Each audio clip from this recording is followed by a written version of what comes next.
How are you guys doing today? It's Anthony Gangi. Welcome to another episode of Tier Talk. As promised, I recently did a show about an officer who was raped at the Elin Hunt Correctional Facility out in Louisiana. And me and Russ did a very good dialogue, basically how that could affect the staff member mentally, what management needs to do, what management should have done if that wasn't the case. But I felt there were still some areas that we had yet to explore, and I was waiting to get Connie on. And actually, Connie was nice enough to come on. She's going to be our guest today. And this is a very tough dialogue for both of us. So it takes a lot of courage to come on and, have an attempt at making this dialogue, because we really do want to make sure that people know that we're trying to build an understanding of, one, how tough the job is, but two, how do you recover from that mentally? That's where it becomes tough. But Connie, do you mind introducing yourself to our audience? Sure. Hi, everyone. Connie Alleyne here, founder and president of the Civilian Corrections Academy. Also, I am the host of The Fly Behind the Wall and Conversations with Connie. So today, certainly not a conversation we look forward to having, but we need to talk about it because it's a reality of our job. So now when we come back from our sponsors, me and Connie are just going to have a dialogue. We really don't know where this is going, but I think that's where we have our strengths, Connie. We just kind of go back and forth, and we both learn on the way, on the journey. Yeah. So when we come back from our sponsors, we're going to be discussing a very tough topic, but basically, how do you motivate yourself to go back to work after going through this tragic event? Just a horrible ordeal. Now, guys, if you haven't, the show Tier Talks for you brave men and women that work in corrections. So please subscribe, interact, engage, comment, hit that bell. That bell's going to notify you every time I post a video. We're going to go to our sponsor, and then we come back. We're going to tackle this topic. Stand by. I wanted to attend a university that had an intelligence program. I wanted to look at problems different. I wanted to increase my critical thinking abilities. AMU offered those avenues to expand. Obtaining your degree as an adult, you're actually paying yourself and investing in yourself. You can't put a dollar on it, it's priceless. It's something that can never be taken away from you. American Military University. Learn from the leader. Guys, inmate manipulation is a course that is highly needed. It's the process that's so slow moving and subtle that you don't realize it's happening. When inmates choose to manipulate, they manipulate our need to react. Situational awareness and insight is going to save your career. It's going to save you from doing foolish things. Listen to your gut. So the more insight we have, the more we can recognize what isn't so overt, and we can correct our behavior before we fall into a trap that we can't get out of. If you allow an inmate to pull you out of your prescribed role, you are opening up a door for a host of problems. Inmate manipulation, the psychology behind inmate manipulation. Available now. Link in description. All right, and we're back. Okay, guys, now the story that we're focused on is an issue that happened at Elin Hunt Correctional Institution out of Louisiana. A female officer was raped by knife point. And the inmate that did it obviously will go through the system. Hopefully justice is served. In Louisiana, they will castrate the individual, which is good news. Obviously, hopefully justice does get served. But I want you to know something. When we have this discussion, I'm not negating or minimizing the fact that this could also happen to a male officer. I want people to realize that at any time a male could also be a target of an act of aggression, whether it is a sexual assault or a violent attack, maybe a physical assault. But with that said, Connie, you being a female working in male facilities, right? You've worked in male facilities, Rikers as well. Is that a thought that's in your mind? That is there a concern that this could happen to you? So when you first come on the job, you're not thinking that that is going to happen to you. But I think the more you engage with the population and you realize how grimy some of the guys are, some of the women also, when you realize like just what you're up against when you go behind the wall, I think the realization begins to hit you that this could happen to you. I know that for me, I had to interview a rapist, and, you know, it was a very difficult situation, only because I had my own personal feelings about that person. I think the reality, though, is that, you know, it was in a very controlled space. It was in our CPSU. I was with an escort officer. I wasn't alone. And even then, there's that feeling, that there's that uncomfortable feeling in the pit of your belly that you can't quite shake, because, you know, maybe the person's looking at you some kind of way, and it just makes you feel weird. It's like the little hinkies that you get, you know, when you come around somebody that's a little creepy. And this is not because like you walk around and you're just scared of the population. It's just that there are certain vibes that certain offenders like just put off. And as a female, when you're a bit more intuitive and you're in touch with certain stuff, you just feel it. So absolutely, I think having had to interview a rapist, it became very much more real who was behind the wall. Like, it wasn't playtime. And so I think even that drove me to be very mindful of what I wore to work. So like, as a civilian, I'm not in a uniform. I could wear a dress or a skirt, but did I want to? And I really didn't want to after I started to really understand what was happening behind the wall.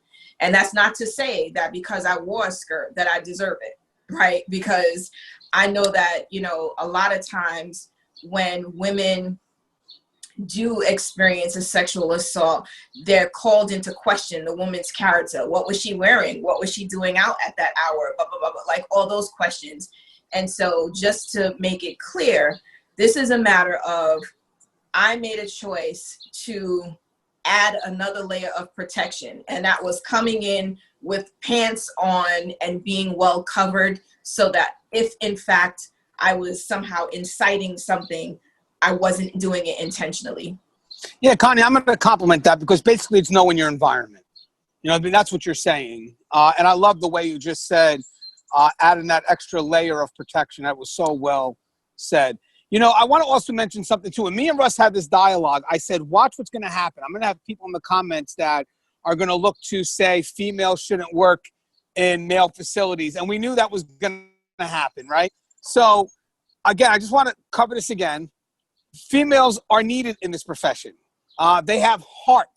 Let's not minimize or negate the action of the rapist by saying that. To me, it's one of the most frustrating things. It's like, well, I guess she deserved it because she shouldn't be working in this profession. Guys, listen to what you're saying, but also listen to what you're not saying.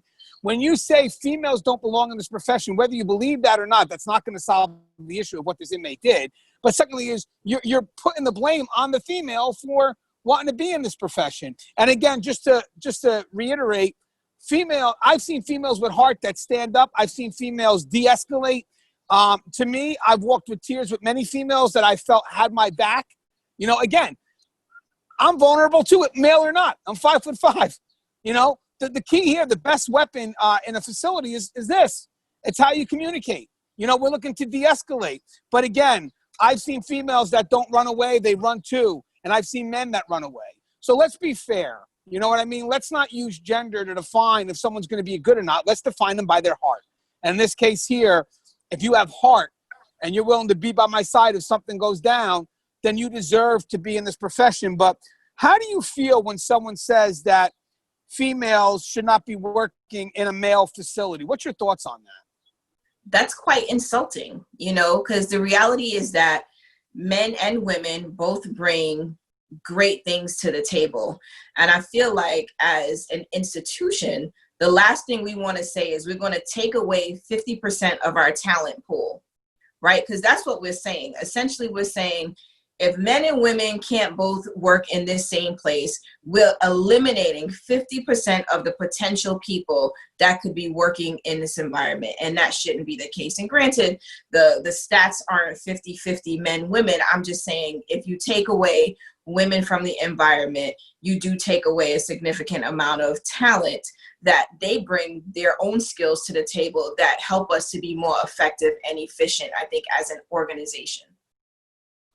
Now, you've trained a lot of civilians, correct? I'm sure a lot of female civilians. When you do the training, is this something that they fear? do they ever fear that if they're going to work in a male facility that there's a chance that they could be assaulted because they're female? So for a lot of newer staff, like, I don't know that they know enough about the environment to have that fear. Like, I think, you know, it's like, oh, the officer is always going to be with me. And that's just not the case. Oftentimes, I do have to just highlight that. Like, you know, there are going to be times where you're not going to have an escort officer. There are going to be times where you're engaging with the population on your own. You know, you're not always paired up with someone. So it's even more important that as a female, you know how to have certain conversations, that you don't ignore your instincts, and that, you know, you see an offender starting to get a little worked up or something's going on, like, you have to be able to take control of that situation and end that encounter if you need to. Now, this female officer was, I believe, 8 months on the job, and she was alone. And as I said, relatively new, working on a dorm by herself. Now, I know there's an inherent risk when you come working in corrections. We know that working in prison jail, there's an inherent risk, but we as management need to do what we have to do to try to balance those risks with safety. And me and Russ, we're very strong-willed when it comes to people that we hate the fact that there's still people working alone in dorm settings. We hate that. There should be that immediate backup, that immediate deterrent. And when you read this, right off the bat, the first thing that came to me and Russ's mind was, why was she alone? Like, why was she alone? And then, wow, she's new. So there's two things here. But when you read the article and you found out that she was alone, regardless of whether she's new on the job or not, because this really applies to, you know, any level of experience, you should not be alone working a dorm. It's just to me common sense. You know, you need to have that immediate backup. But what were your thoughts when you originally found out that she was alone on this dorm? My first thing was that this was just a situation waiting to happen, because she is vulnerable. She's in there. She's vulnerable. I don't know her stature. I don't know, you know, what other things would have made her, you know, vulnerable. But the fact that it's a female in a dorm and she's on her own. Now, the only thing that I was thinking about was, okay, so she was on her own, which maybe it was because, you know, there was this level of trust or in her competence, right? And I'm not saying like that's okay. I'm just saying that perhaps even though she was a newer boot, like at least like they felt confident that she could handle it. So that could have been what was going on. I mean, in my mind, of course, I think like budgetary constraints, she was off on her own. But like, I feel like there's two sides to that coin, where it could be budgetary or it could just be like, all right, so maybe it was a change of shift. Like we don't know the timing. I think there's a lot of details we don't have to really know why she was alone. But I also agree that she just should never be left alone. Right. Now, I don't know if this was her routine tour or if this inmate just took advantage of an opportunity, because again, most inmates are opportunists, they're impulsive, or maybe they just saw a weakness and then just said, okay, well, I'll be able to plan this out because she's on this unit every day alone. But one of the things that me and Russ touched on a little bit too is that other officer that walks with that support staff, you know, how they're working together, presents an obstacle that eliminates that impulse, hopefully, or that opportunity, because most likely someone that's a rapist, for the most part, they want power and control and they don't want to be challenged. So if anything puts an obstacle in that way where they can't get immediate 100% control, it usually deters them for the most part. So as I said, just the presence of that second officer would have literally maybe, hopefully, stopped the inmate from being impulsive and then doing what they did. But in the end, the concern I have is you have an inmate right now that had planned that this is what I'm going to do today. Like I'm going to wait for this female officer to come in and I'm going to go ahead and sexually assault her. This is what's going on in his mind. You know, this is the type of environment that we're working in. This is what they think of, you know, and it's hard for us because we don't think that way. You know, as much as people want to say that, you know, you got to kind of get into the mindset of these individuals, it's hard sometimes because who's thinking that?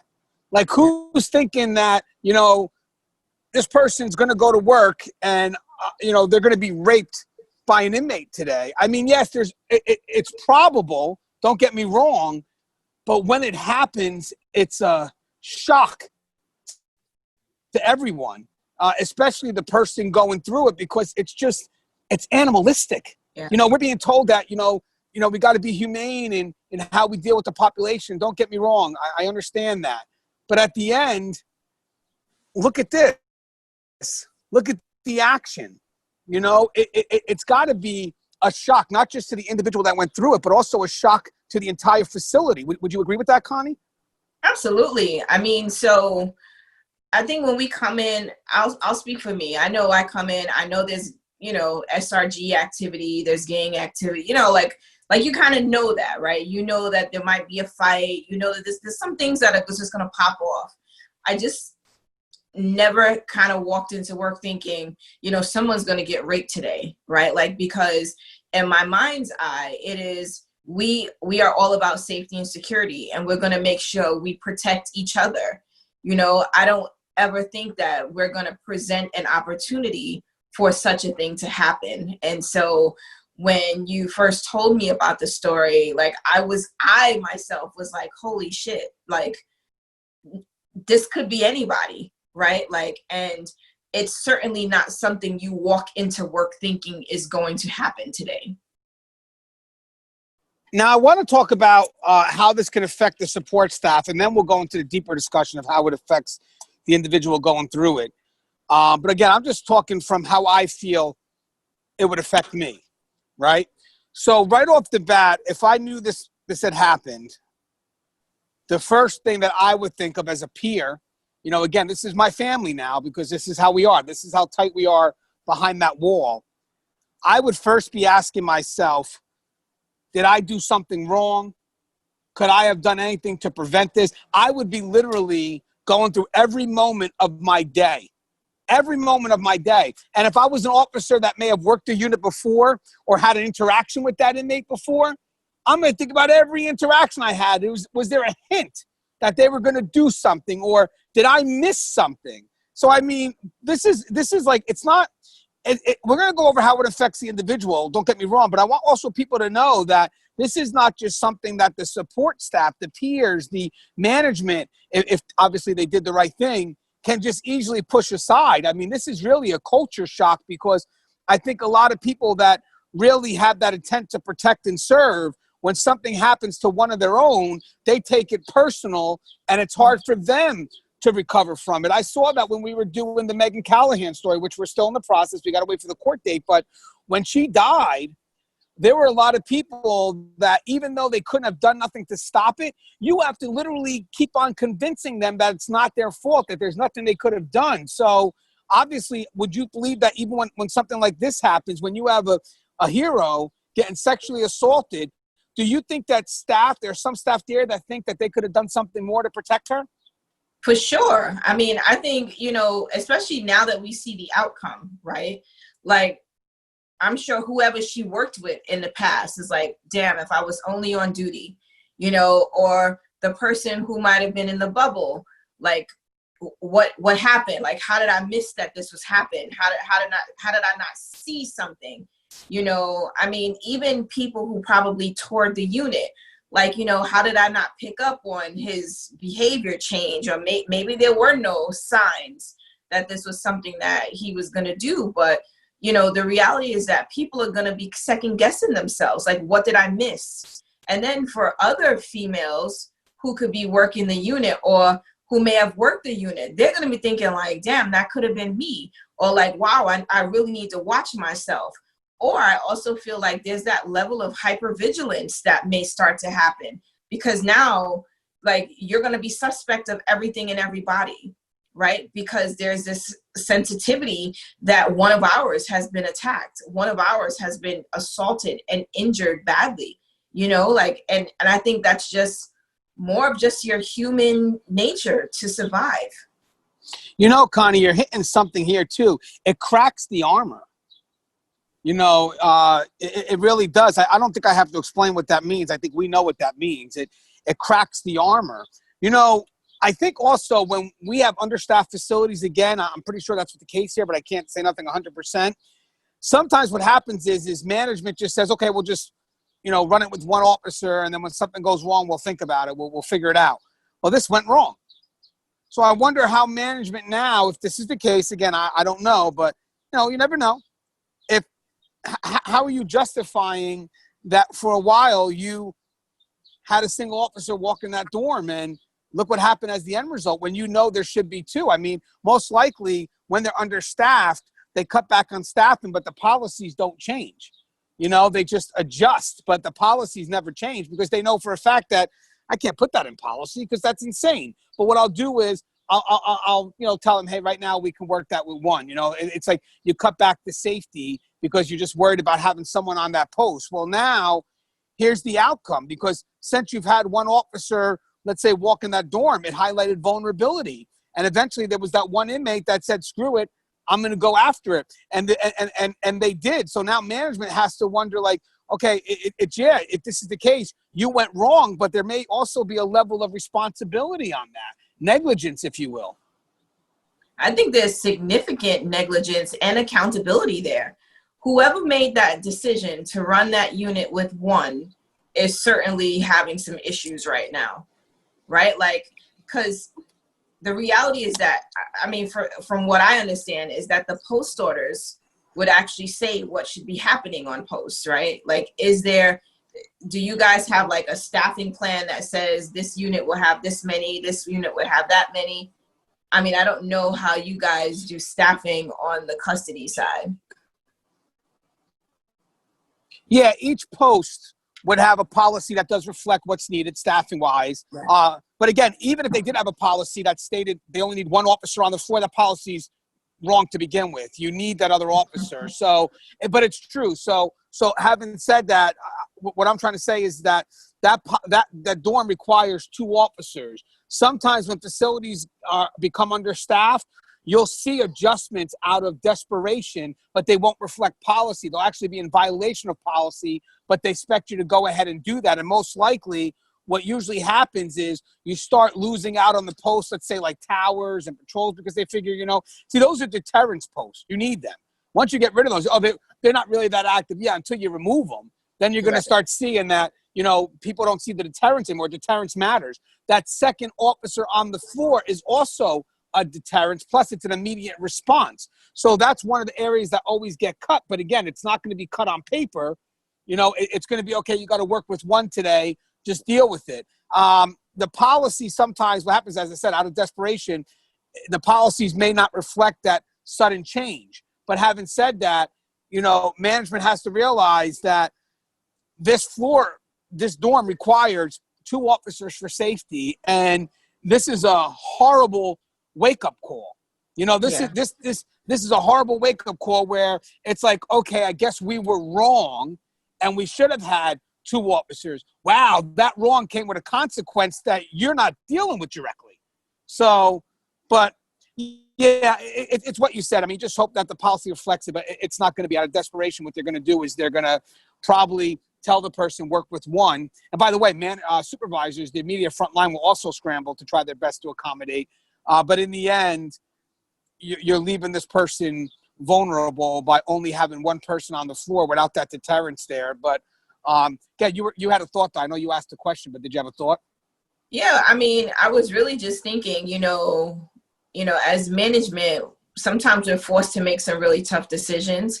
But I think that there are times when, if you have not worked in a particular setting or in a dorm, you might be making that decision without all the information. Because I feel like when the decision makers are pretty seasoned and they're very clear about like what really goes on in a dorm, right? Like, I feel like that's not even an option. Like, that person, the decision maker, is going to be advocating to make sure like the right staffing are in the right places. And so I would question, like, well, who made that decision? Because, clearly that's not a space where you want someone to be vulnerable. Or those are those instances where, you know, people are kind of just moving X's and O's around as opposed to understanding who are the officers that you're leaving alone, right? Because I think if you knew that this was a 8-month individual, would you even think that that was okay? But I mean, I agree with you from the space of desperation that maybe there was no one else and there was no other options. Well, there's ways to accommodate too. So what you could do is you just tell that officer, do me a favor, no walking the dorm unless you are accompanied.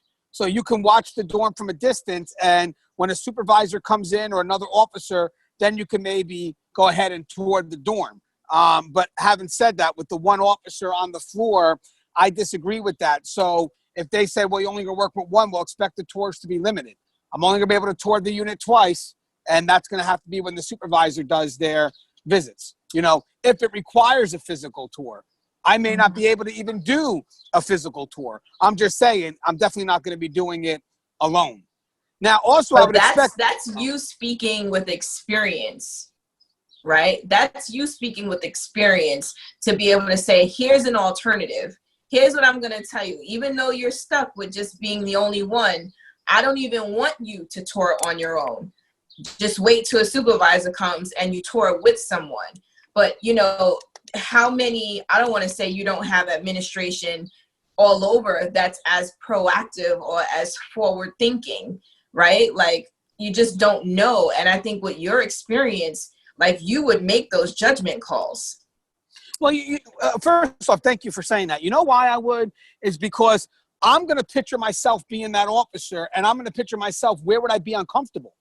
You know, I'm going to be uncomfortable walking that dorm by myself. I know that. So why am I going to go ahead and think it's okay when it's not me? You know, so if that officer came out and said, I feel a little uncomfortable with it, I'm going to relate to that person 100%. And I'm going to make sure that I can translate that to whoever my superiors are so they can understand if we have to make any adjustments in policies. Like, I think, like, again, if I'm short-staffed and I only able to get that one person on the floor at that time, then I could change the policy to where it says, be advised, now that there's one person, tours can only be done when a supervisor's in the unit with you. You know, you can make adjustments, but the problem is sometimes the policies that they have are still relating to two people. So it's like, well, you didn't do your tours. Yeah, but I'm by myself. You know, the policy you have now only has it with two people. So yeah, you're right. I didn't do my tours, you know, but again, I'm by myself. So you're going to hold me responsible for a policy that's reflective of two people, you know? Also, I would like to think that this facility went into immediate lockdown. And I would also like to think that it remained in lockdown for a while until we can go ahead and debrief all of staff, not just the hero that got sexually assaulted, but to also see how this can affect other people who now can physically feel it more. You know, like sometimes, you know what's crazy is sometimes I've walked on units where I've had this feeling because I know something happened. And I mean, I worked in prisons where there were riots, right? And I feel that a riot could happen, you know, but knowing it could happen, you know, working in a shift where it just happened, that's a whole different feeling. And then to have to tell somebody, okay, so Officer Connie Alleyne isn't working today, so now you're gonna have to now fill in her shoes. Now the officer that has to work that unit, that's got to be on the back of their mind that at one point the facility was vulnerable and it couldn't protect one of their own. So imagine if that was you, Connie, and what happens here is now that, you know, they need an officer or a staff member to work that unit. How motivated would you be to do that? I would not be very motivated at all. I mean, I was just thinking about your comment when you said, if I felt uncomfortable, I would just say I'm uncomfortable to work here alone. I'm thinking as a female who's already trying to prove that I belong, that like I can manage, you know, how does that play into you feeling comfortable enough to say, I don't feel comfortable to work this unit on my own? Like, I think there's the other stuff that goes on because you don't want to look like the weak link.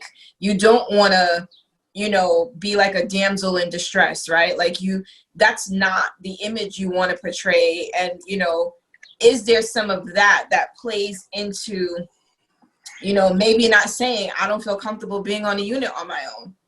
I mean, I know I've had the experience of being in a group setting, me and 4 inmates, and I told the officer, I'm like, don't leave me in here by myself. Like, and it's not because I'm thinking, oh, somebody's gonna attack me. I'm like, even if they get into a fight, like, what am I supposed to be able to do? I've got 4 offenders in one room with me. You know, it's like, and I always think of the opportunity. Here's this opportunity. They may not have come in to do any harm, but now here's this opportunity.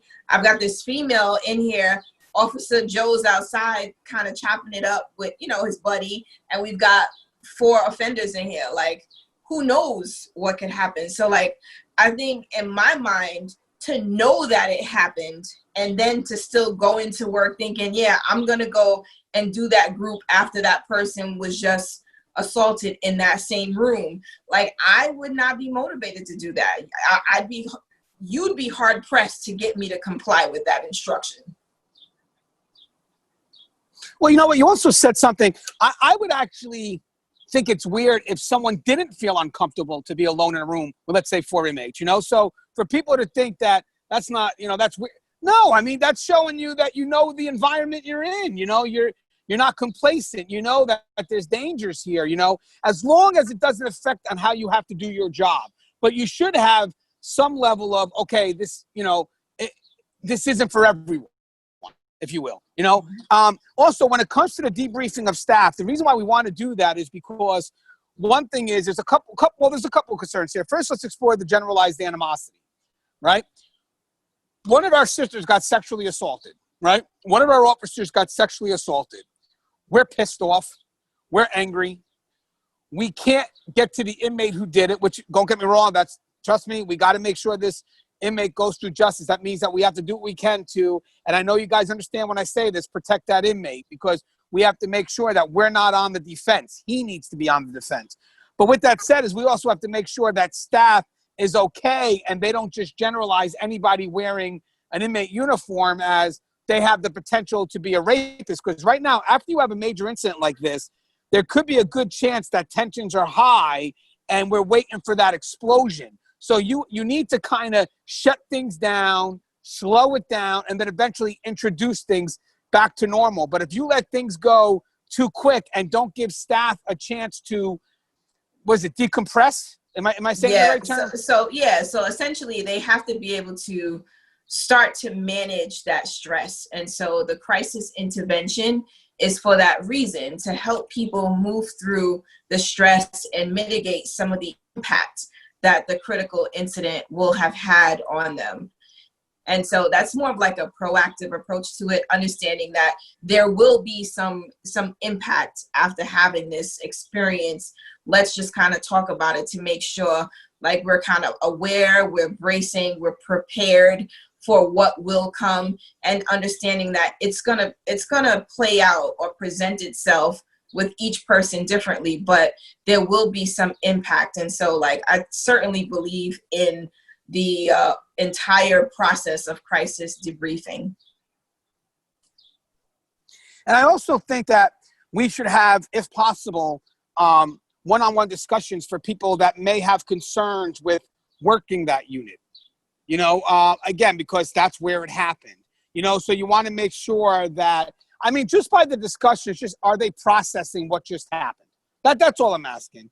You know, basically just see if, you know, you can have dialogue that shows that the person has processed, understands what happened. Because God forbid you put a person on that post that's not ready, you know, that's not ready to be on that post. I mean, you know, at that point, anything could happen where that person could overreact, you know, but more importantly is if they're not mentally stable to do the job, then unfortunately that could lead up to tons of liability on all levels. So management should definitely take the time out to interview the different staff members who now are assigned to that area or who could be assigned to that area, or anybody else that comes up with a concern. Maybe the union may say, hey, listen, we have a few officers that have some concerns. Not a problem. We have the CISM team here. Let's see what we can do, because the key here right now is how they're processing what just happened. So what's your thoughts on being able to try your best to understand how the support staff is processing it, and then if need be,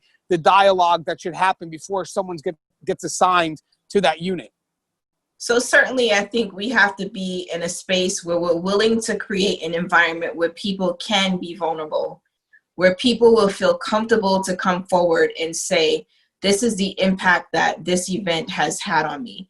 I think that when we get so caught up in that space of we got to be strong and we can just handle it and move on, or I'll deal with it on my own, I think that's when we lose sight of the amount of support that's actually available.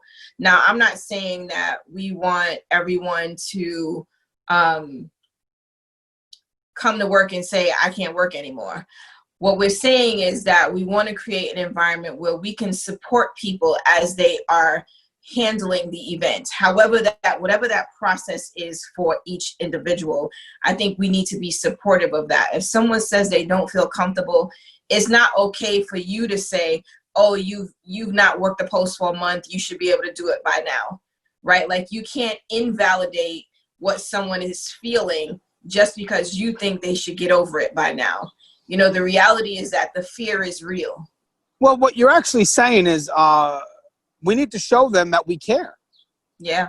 Right? And there's nothing wrong with saying that, both as peers, but as management. It's like, we care enough to make sure that you're okay and that you're able to process what happened. Because as I said, the person that got affected is not going to be the only person that got affected. The person that got directly affected, I apologize, is not going to be the only person that got affected by this. Because again, you're going to have other people that are going to be able to sympathize. But sometimes sympathy isn't always healthy, which means that sometimes you can overdo it. And what happens here is when you're walking in that unit, you know, you're picturing it happening to you to the point where you're not going to be effective at your job. You're going to be hesitant. Because even here's the thing.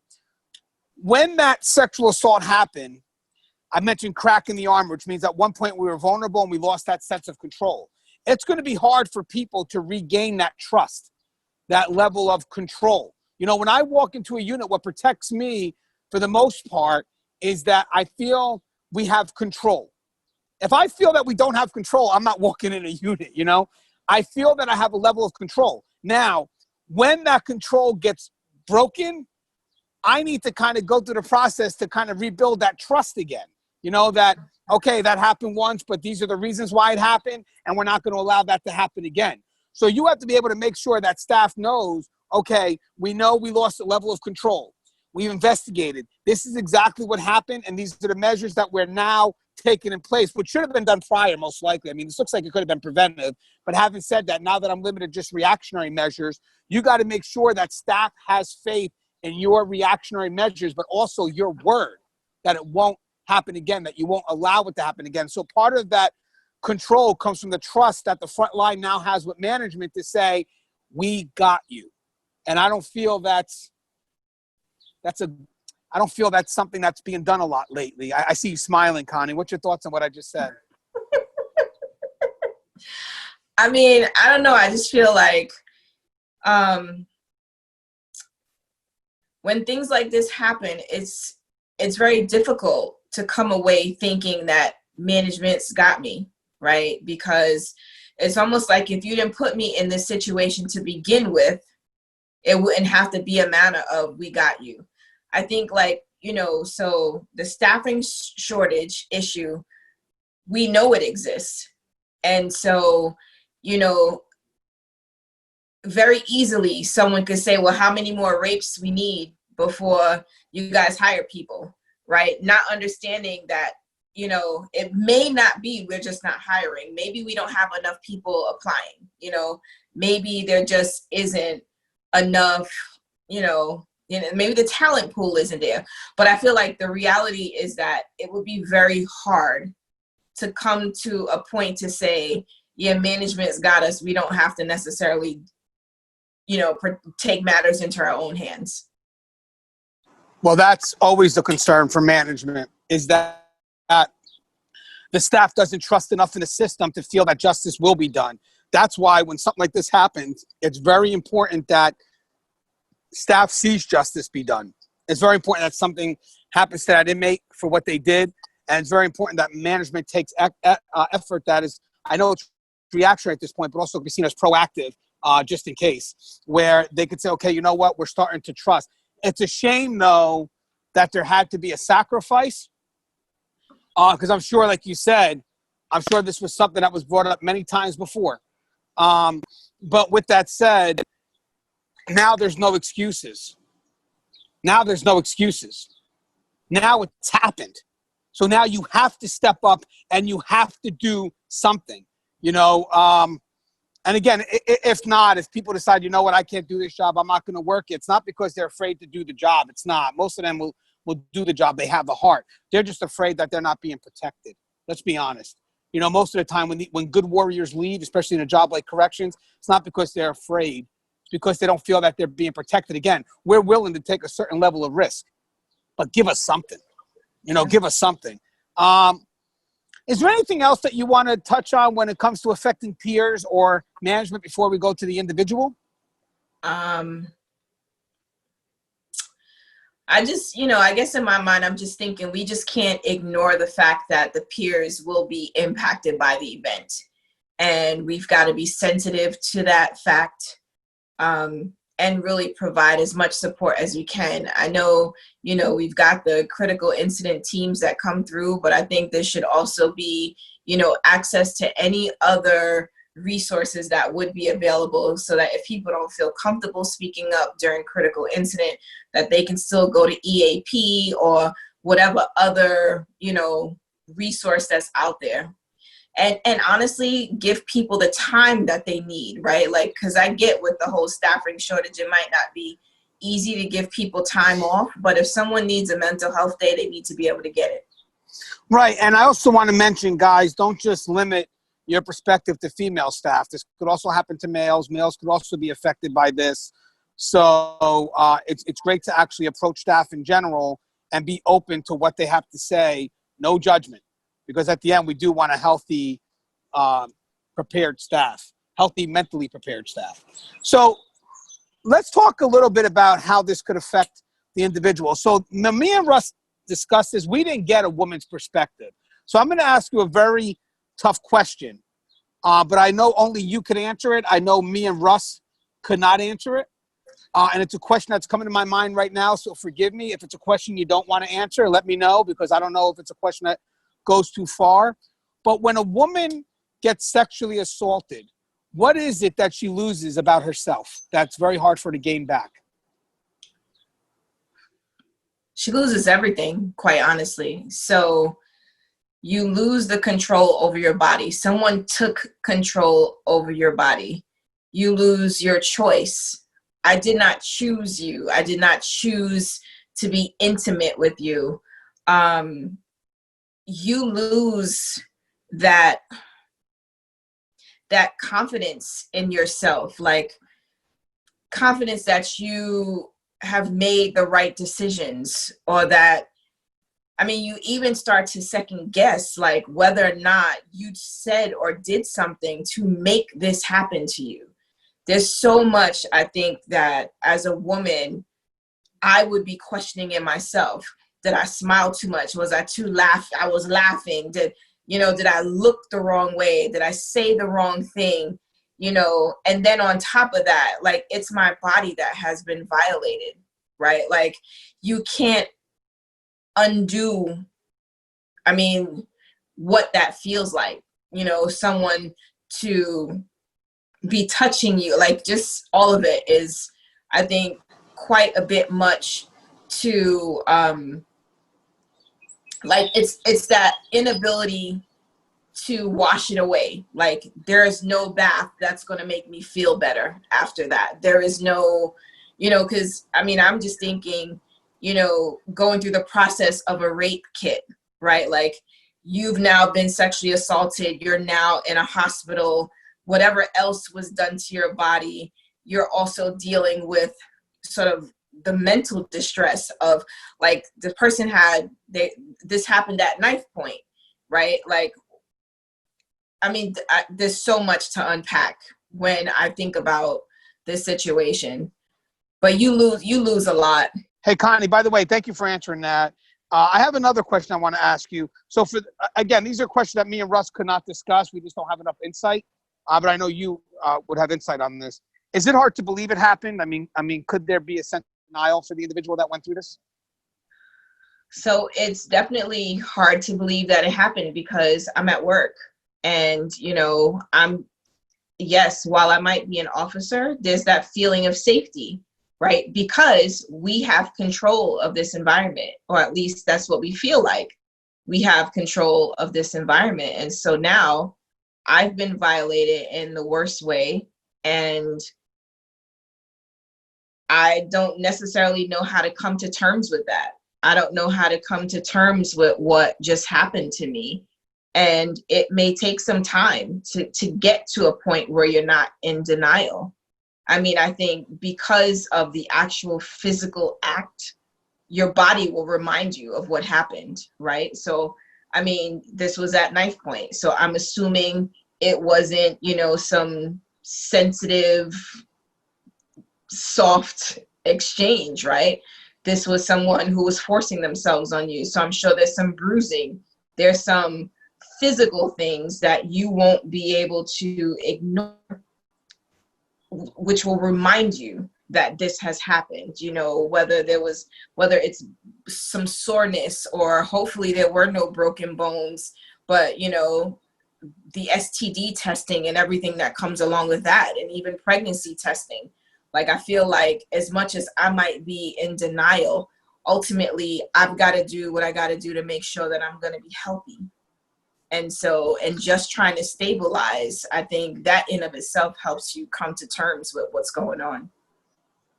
Now, when it comes to, again, not to minimize the rape of any female, don't get me wrong. But when it comes to the rape of an officer, someone that's meant to protect and serve, how does the job function? What's the potential for the job function? I mean, if I feel that I'm now vulnerable, am I able to be effective at being that officer? So I don't know. I think it's the resilience of the individual. Some may be able to kind of bounce back and use it as something to motivate them to do an even better job. And there are others who may not be able to pull themselves out of that dark space, and who will always question their judgment, and who will never trust that they can maintain control, and who will feel like vulnerable all the time.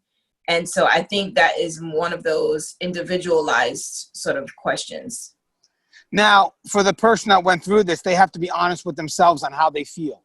And we have to allow them to be honest with themselves. Don't, downplay, don't minimize. This person went through something that's extremely tragic, and what we need to do is we need to support that person and let them know it's okay to feel however they have to feel, because ultimately we want them to be able to have an honest perspective of themselves. And is this a job that they can continue to do outside of just their personal life? Don't get me wrong. We'll touch on that in a little bit. But if we sit there and try to minimize what they went through, then that person may feel like, I better not say anything because I'm supposed to have this perspective. This is just part of the job. And it's really not. Don't let anybody ever tell you that. This is not part of the job. This was not supposed to happen. So don't say that it's part of the job and that you're expected to be a certain way. That's not the case. You went through something horrible. So staff has to allow her to feel what she has to feel, so you can be honest. So that person can be honest with themselves and see if this is a job that they can do and continue to be effective at it, right? Yeah, I mean, I would imagine it would take some time to want to even be around other people. It may take some time to, even feel comfortable to have a conversation with anyone. People may see you for the first time. Hey, how you doing? And I don't know that that person is looking to relive the situation, right? Because coming back to that environment does open you up to everyone looking at you, feeling sorry for you, right? Or that feeling of everyone knows that this happened. So, is it that those things will push you into isolation? Or, is it that those inquiries will make you feel cared for and make you feel supported? Each person is going to receive that differently. And so I think we can't assume to know what the individual is going to feel comfortable with. And so I think it's a matter of acknowledging, yes, there was a situation, there was an awful incident, but also we want to make sure that we respect their boundaries. Right. And we touched on this before with me and Russ, but obviously she's not able to come back to work. They should give her a full pension. I don't think there's anybody second guessing that. Correct? You agree? She No, deserves a full I pension? absolutely agree. I mean, because you don't know the long-term impact. I mean, the post-traumatic stress, the depression, I mean, sadness, loneliness, you name it. I can only imagine, you know, what she would be feeling over a long term. And I think, honestly, when you think safety and security, like, is this someone that you would want to be left alone? And how would they be able to manage in the environment? Not saying that she's no longer a good officer because of it. It's just acknowledging that this event has had a significant impact on her life. Right. And me and Russ discussed triggers. I mean, she may even think she's okay when she's in the outside of the environment trying to recuperate, but then if she goes back to work, and the moment she goes back into that environment where it happens, there's so many potential triggers, you know, the dealing with the inmates, the location, the smell, you know. Yeah. I mean, there's so many things that, you know, she may not be aware of when she's recuperating on the outside, but then when she finally goes back into the prison setting, all these triggers that could potentially go off that obviously would be a risk to herself, her peers, and possibly the inmate population. So, I mean, obviously those triggers are something that we need to be made aware of before, if she decides to go back to work, before she's left alone in any unit, correct? Yeah, but she may not even know their triggers. You know, like, that's the thing. You walk into a space and you happen to see something, or you see someone who looked like the inmate who attacked you, right? Like, you just don't know. And, you know, I think that uncertainty is really what would, you know, give one pause before just pushing her out there to go back to work, even if she says that she's okay, right? Like, I think it's a matter of helping to protect her from herself, even if she may not know that she needs it. Right. And I want to also mention that the care that you have to have for this individual goes way past the moment. You got to realize something. Some people on the outside may only deal with it in the moment, but for her, she has to live with this. And sometimes, sad to say, but someone goes through something tragic and we forget about them, and we shouldn't. You know, we should always stay connected with these individuals, you know, just to show them that we care and we continue. I mean, that's the key. That's where the sincerity comes in. I could always show you I care, but the sincerity comes in when I continue to care, way past the initial incident, straight on to the final days. I mean, sometimes I feel that the care at first is automatic, but not as sincere. It's the people that continue to care long after it, a year, 2, 3 years down the line, that to me matters, because this is obviously going to affect her home life as well. It could affect her intimacy with her significant other.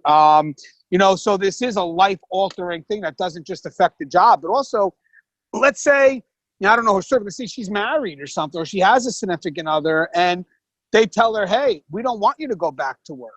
But let's say she may have to go back to work. I mean, there's so many things that could also tear up the household, because, you know, she may feel she needs to do it to fully heal herself. You don't know. You know, sometimes people, when they're afraid of something, they go to face it, because for them, that's the way to get the closure. I fall off my bike, again, not to minimize it, but just an example. I fall off my bike. If I don't get right back on the bike, I'm going to be forever afraid to, you know, ride a two-wheeler. You know, again, not minimizing, please don't take it the wrong way, but the scenario is there. What I'm basically saying, or the metaphor is basically saying, is you may have someone that may want to go back to try to get fully recovered, may want to go back into that environment to see if it's something that they can do. Because again, at home is one thing, but I'm still not myself. I need to prove to myself that I am who I once was, by going back into the environment and really absorbing what that environment has to offer, and then being able to, you know, recover from that.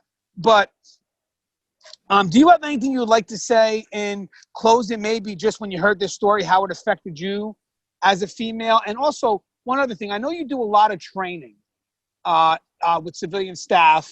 I'm sure a lot of them are females. Is this a story that you would share with them in training? Oh my God, I would absolutely share it. I mean, I think, as time goes on and there's more details released, I think certainly this is something that you would want to use to raise awareness and to really bring forward, just speak up, right? Like, as individuals, we go into the workplace, sometimes we don't want to acknowledge the realities of our environment, and we can get hurt by that. And I'm not saying this was the case in this situation. I'm just saying in general with this incident, this is something that we can all use to learn from and hopefully not have another situation like this occur, because, this is not a story that anyone wants to tell. I know when you first called me yesterday about it, like, I was like it was a lot to take in. Here I am about to take my kid to the park, and all of a sudden I don't even want to go to the park anymore. But kids like, come on, let's go. So we went to the park, but all I'm thinking in my mind is, like, in those moments of someone with a knife to their throat and they're assaulting me, like, what do you do? Are you screaming? Are you not screaming? And where all the other inmates? All the other inmates thought that this was okay. No one intervened. Were they scared? Were they in on it? Like, I had all these thoughts going through my head. I'm like, and where was help? Did she not have a body alarm? How was it that she was so vulnerable? And, like, he was able to, like, do this. And, of course you think, like, what would I do if I was in that situation? I don't freaking know, because as much as you train, and you think, like, I'm prepared. I'm never going to position myself where I'm not by the exit.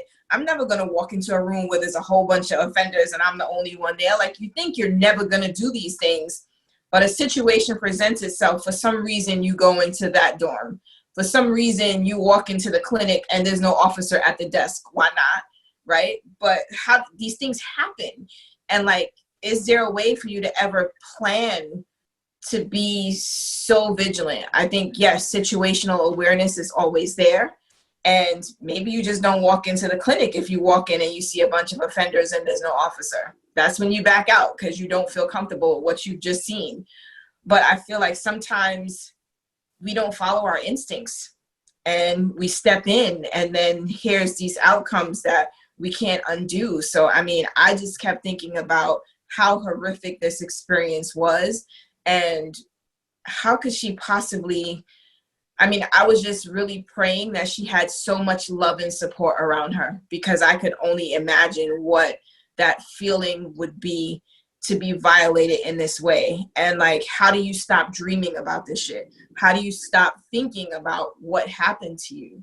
Like, I don't know that happens next month or the month after. Like, I don't think it ever stops happening, because it never, like, how do you stop the story? It's like it's on loop, right? And, like, you're constantly thinking about, I know I would be. So how come I didn't see this coming? Were there some signs that I wasn't paying attention to? Was I distracted? And, you do blame yourself. I know I would blame myself. What was I doing? At some point, did I say something to this inmate to make him think like this was something that I wanted? At some point, did I just present myself as weak and vulnerable? And so I was the chosen one to be assaulted. Like, it's a lot to, I think, take in as a woman. And the fact that, like, we go into the facilities every day and we go in and do our jobs the best that we can. But I just don't know. And I really, really do pray for her, the healing of her physically, mentally, emotionally, spiritually, and really just that she is surrounded by a tremendous amount of support, and that the department does her well to take care of her. Russ and I, when we heard about this, we didn't want this story to get lost. Seems to be what happens behind the wall always gets lost, and these heroes get forgotten, and, to feel that there's a good chance that this story would just not get the attention it deserved. I mean, I got a lot of people that were messaging me from Louisiana DOC, you know, that just wanted to make sure that someone says it and to be trusted with this story. You know, to have something horrific happen and they come to you and say, hey, Gangi, can you cover this? I mean, that is humbling, because it's you know, you have to do it justice, you know, and they go to people that they can trust, and then I go to people that I can trust. But in the end, you know, this is another story that it just, for some reason, just doesn't get the attention, you know, and then we have to put it out there, and then, you know, it may get some traffic, but in the end, people move on to the next big thing. But for her, she remains there, frozen in time, having to deal with it. So I thought another good part of doing this video is to show her, if she ever gets to watch it, that she's not forgotten, you know, that people think about her. And, you know, it was definitely something that we had to put on our venue. So, you know, God forbid if this happens to, you don't want her sacrifice to mean nothing. You know, you don't want this to happen to somebody else. You want the story to get out there so people can learn. And, you know, if you're management and you have these areas that only have the one officer, an open dorm, you know, come on, guys, you know, put another officer on there, do something. Hey, Connie, anything you want to say in closing? I would just say, although we don't know her name, I pray that she is in good hands and that she's getting the care that she needs, and that she has the family and loved ones to provide her with the support that she needs in order to heal, in order to process what has happened to her, and just know that there are people out there who really are feeling this and who are impacted by her story, you know. And just for those who are in facilities working, just stay aware, you know, keep your eyes open. And, you know, speak up. If you see a vulnerability in the facilities and you feel like administration isn't doing anything about that vulnerability, just speak up. You never know when it's the one last complaint that can make a change, you know? You know, somebody should always be listening. You know, I mean, that's the key. If it's not your immediate management, then go the next level up.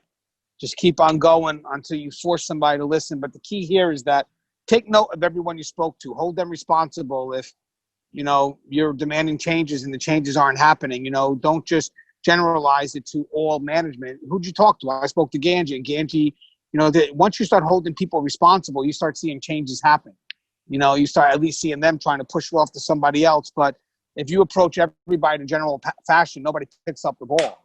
Force people to pick up the ball and force people to do something with it. As always, guys, the show is tiered. If you haven't, please subscribe, interact, engage, comment, hit that bell. The bell's going to notify you every time I post a video. As always, guys, stay safe.